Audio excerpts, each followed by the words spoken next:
സുഭദ്ര ഇരിക്കൂ. കൊന്നോ അതോ? എനിക്കറിയണം. കൊല്ലേണ്ടതായിരുന്നു. നിന്നെ ഓർത്ത് കൊന്നില്ല. ഞങ്ങളെ തമ്മിൽ അകറ്റാൻ എന്തൊക്കെ കെട്ടുകഥകൾ ചമച്ചു, ഉപജാപങ്ങൾ ചെയ്തു. നിങ്ങളൊരിക്കൽ കെണിയിലൊന്നും ഞാൻ വീഴാത്തതിന് ഇത്രയും ദ്രോഹം ചെയ്യണോ? പെണ്ണിന്റെ കൊഴുത്ത മേന് കണ്ട് മതിമറക്കുന്നവനല്ല തമ്പി.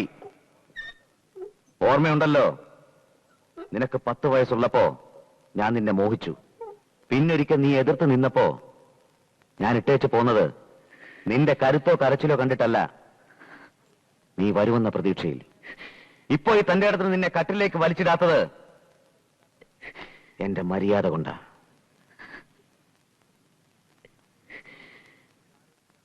ഇനി ആലോചിക്കാൻ നിനക്ക് സമയമുണ്ട്. എന്റെ പുരുഷന്റെ കൊലക്കുറി നിങ്ങൾ എടുത്തപ്പോൾ പടയിൽ ജയിച്ചു വരാൻ കാവൽ വിളക്ക് നേർന്നവളാണ് ഞാൻ. സത്യമില്ല, മാനമില്ല, ഭയമില്ല. എന്നിട്ടും രാജ്യം കൊതിക്കുന്നു. നിങ്ങൾ ഒന്നുമാകരുത് എന്ന് ഞാൻ പ്രാർത്ഥിക്കുന്നു. ആയിക്കോളൂ. ക്ഷത്രിയനാകാനുള്ള മഹാദാനത്തിൽ ഇതും കൂടി ആയിക്കോട്ടെ. എനിക്കൊന്നേ അറിയണ്ടു, എന്റെ പുരുഷൻ ജീവിച്ചിരിപ്പുണ്ടോ? കണ്ടെത്തും വരെ ഈ തീയണയില്ല. അതിനായി സുഭദ്ര ഏത് വേഷവും കെട്ടും.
ഞാനൊന്നും ആകരുതേ എന്ന് ഒരിക്കൽ കൂടി പ്രാർത്ഥിക്കേ. വരമായി ദാ നിന്റെ മാനം ഞാൻ തിരിച്ചു തരുന്നു. ഈ നേരം നിന്നോട് എനിക്ക് എന്തുമാകാം. പക്ഷേ നീ എന്റെ അടുക്കൽ വരുന്നത് വരെ വേണ്ട.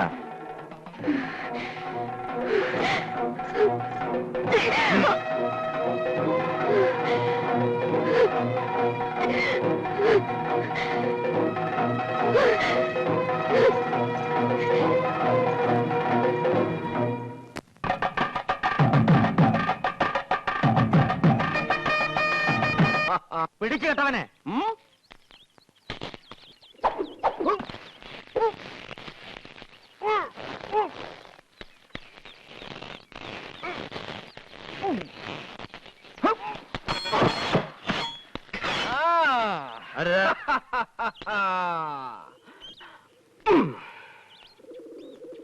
ഇവനെ നമുക്ക് വേണം.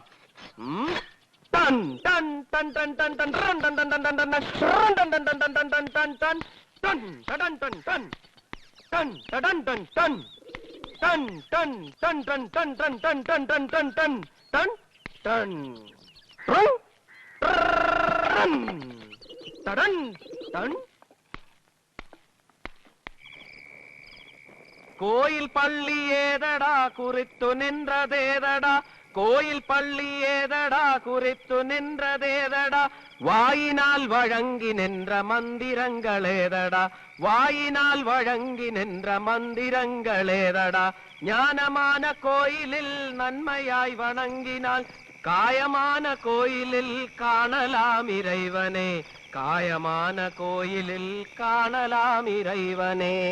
അമ്മാവന്റെ അവിടെ തകർത്തൂന്ന് കേട്ടു. ഓ, എന്നെ പേടിപ്പിക്കാനാണെങ്കിൽ സുഭദ്ര പേടിക്കില്ല. എനിക്ക് കൂട്ടിനാണെങ്കിൽ അത് വേണ്ട. ടൺ ടൺ ടൺ ടൺ ടൺ ടൺ ടൺ ടൺ ടൺ ടൺ ട്രൻ ടൺ ട്രൻ ടൺ ട്രൻ ടൺ ട്രൻ ടൺ ടൺ ടൺ ടൺ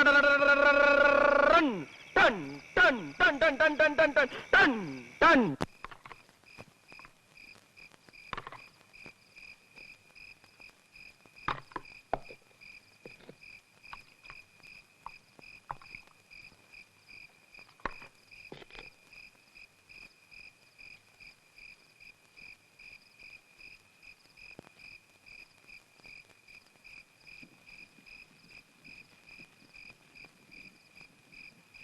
നിന്നെ ഇന്ന് തമ്പിയുടെ വീട്ടിലെ ഇടവഴിയിൽ കണ്ടു. ആശാരി തങ്കന്റെ കുടിയുടെ മുന്നിൽ വെച്ച് തിരിഞ്ഞു നോക്കിയപ്പോ നീ എന്റെ പിന്നാലെ ഉണ്ടെന്നറിഞ്ഞു. എന്താ നിനക്കിന്ന് ഇവിടെ വരാൻ തോന്നിയത്? നീ ഇരിക്കെ. എവിടെയാ നിന്റെ ഉറക്കം?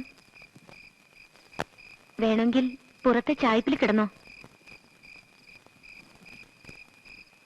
നിന്നെക്കുറിച്ച് ഒരുപാട് കേട്ടിട്ടുണ്ട്. മതിച്ച കൊമ്പനെ മുട്ടുകുത്തിച്ചത്, കയത്തിൽ താണ മീനാക്ഷിയുടെ കുഞ്ഞിനെ രക്ഷിച്ചത്, അമ്മാവന്റെ മാളികയിൽ കയറ് പൊട്ടിച്ചത്. എല്ലായിടത്തും ചുറ്റി നടക്കുന്ന നിനക്ക് എനിക്കായൊരു ഉപകാരം ചെയ്യാമോ? എന്റെ ആളിനെ നീ എവിടെയെങ്കിലും കണ്ടോ?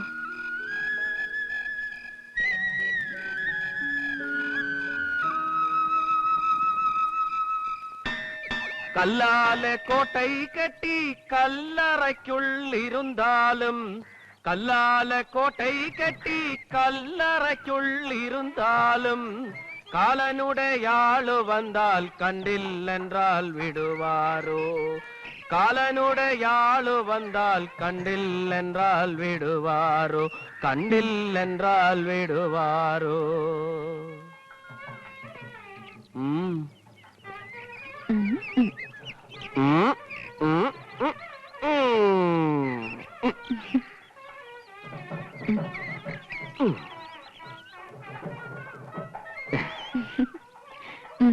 പൊയ്ക്കോ.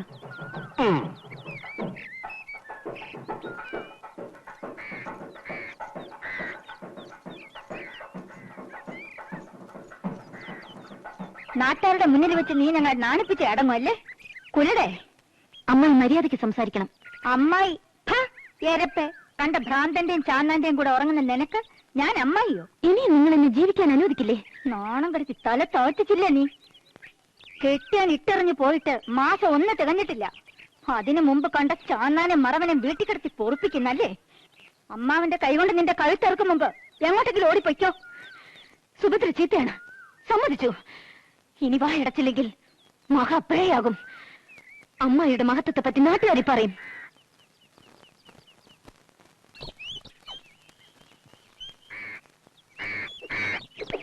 എങ്ങോട്ടാ? ഇത്ര ഭീരുവാണോ നീ? എന്നെ വിട്ട് പോവില്ലെന്ന് സത്യം ചെയ്തതല്ലേ? ഭർത്താവിനെ എന്റെ അടുക്കൽ എത്തിക്കാമെന്ന് വാക്ക് തന്നതല്ലേ? അതും വേണ്ടെന്ന് വെച്ചോ? ഓ, ഞാൻ ആരോടായി സംസാരിക്കുന്നത്? സുഭദ്രയ്ക്ക് ഒറ്റയ്ക്ക് ജീവിക്കാൻ കഴിയും. പക്ഷേ നീ കൂടെ ഉണ്ടെങ്കിൽ ഒരു കൂട്ടായി, കൂടെപ്പിറപ്പിനെ പോലെ വിശ്വസിക്കാമല്ലോ. അത് വേണ്ടെന്നാണെങ്കിൽ പൊയ്ക്കോ.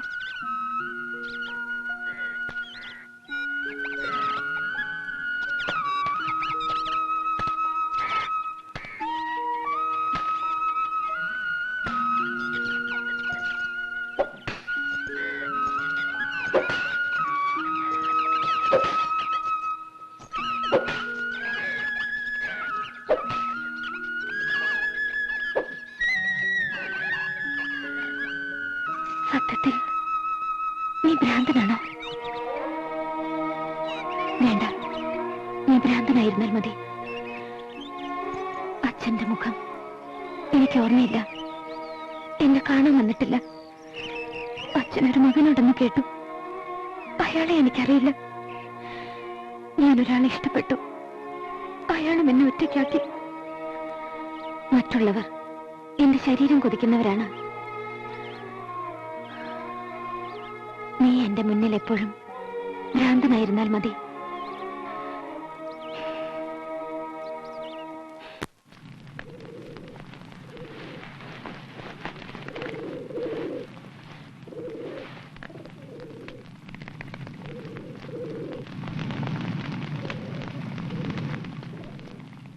വന്നു അല്ലേ? സത്യം ചെയ്യാം. വേണ്ട. പിന്നെ എന്തിനിങ്ങോട്ട് കെട്ടിയെടുത്തു? ഞങ്ങളെ ഒറ്റ കൊടുക്കാനോ? അല്ല, ഇവിടേക്ക് വരണ്ടാന്ന് ഉറപ്പിച്ചതുമാണ്. പക്ഷേ നിങ്ങളുടെ വഴിവിട്ട ആലോചന കേട്ടപ്പോ എന്റെ മനസാക്ഷി പറഞ്ഞു ഇങ്ങോട്ട് പോരാൻ. ഓഹോ, മനസാക്ഷിക്ക് പറയാനുള്ള കേൾക്കട്ടെ. അവസാന വിളിയും കാത്ത് പൊന്നുതമ്പുരാൻ കിടക്കുമ്പോ കൊട്ടാരത്തിനകത്ത് കയറി ഇളയതമ്പുരാനെ വധിക്കാനുള്ള ആലോചന കുറെ കടന്നുപോയി. ദൈവനീതിക്കോ പ്രജാഹിതത്തിനോ അത് ചേരില്ല. ദൈവനീതിക്ക് ദാക്ഷിണ്യമില്ല. അത് പതിക്കേണ്ടടുത്ത് നിശ്ചിതമായി പതിക്കുക തന്നെ ചെയ്യും. 8 വീട്ടി പിള്ളമാരുടെ നീതിക്കും ദാക്ഷിണ്യമില്ല. അത് 7 വീട്ടി പിള്ളമാരായിട്ട് കുറഞ്ഞാലും പതിക്കേണ്ട അടുത്ത് തന്നെ പതിക്കും. പൊന്നുതമ്പുരാന്റെ പ്രാണൻ പോയിട്ട് പോരെ ഈ പരാക്രമങ്ങളൊക്കെ? നിങ്ങളുടെ ആലോചനകളൊക്കെ അവരും അറിഞ്ഞിട്ടുണ്ട്. 7 പിള്ളമാർക്കാണ് കുറി അയച്ചിരുന്നെങ്കിൽ ആരും അറിയില്ലായിരുന്നു.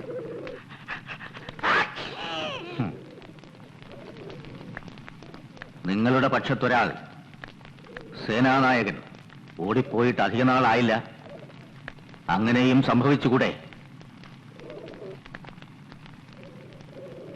അങ്ങയോട് എനിക്ക് പ്രത്യേകിച്ചൊന്ന് പറയാനുണ്ട്. അതിനു മുമ്പ് ഒരു ഉപകാരം ചെയ്യാൻ സന്മനസ് കാട്ടണം. കഴക്കൂട്ടത്തിന് എന്നെ വിശ്വസിക്കാൻ.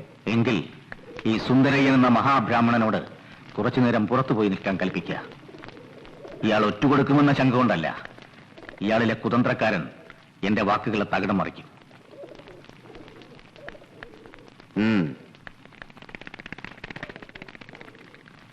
നാട്ടുനടപ്പ് പ്രകാരം തന്നെ നമുക്ക് തമ്പി അദ്ദേഹത്തെ നമ്മുടെ രക്ഷാപുരുഷനായി പ്രഖ്യാപിക്കാം. മഹാരാജാവായി പട്ടം കെട്ടാൻ കുറച്ചുകൂടി കാത്തിരിക്കുക.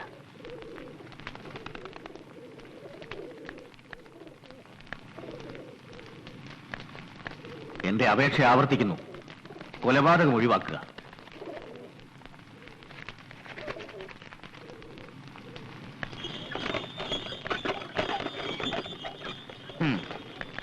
കഴക്കൂട്ടത്തിന്റെ വാക്കുകൾ ഒരു കാശിയാത്രക്കാരന് ചേരും. രാജ്യസ്നേഹിക്ക് ചേരില്ല. പ്രജകളിൽ മിക്കവരും കരം കൊടുക്കാൻ മടിക്കുന്നു. ധനക്കുറവ് മൂലം മന്ത്രിമാർ അയൽ നാടുകളിൽ നിന്ന് കടം വാങ്ങുന്നു. കലഹങ്ങൾ ഭയന്ന് മന്ത്രിമാർ ദ്രവ്യങ്ങൾ വിദൂര സ്ഥലങ്ങളിലേക്ക് മാറ്റി സൂക്ഷിക്കുന്നു. ഭീരുക്കൾ പോലും ധൈര്യം അവലംബിച്ച് രാജ്യദോഷത്തെക്കുറിച്ച് പരസ്യമായി പറയുന്നു.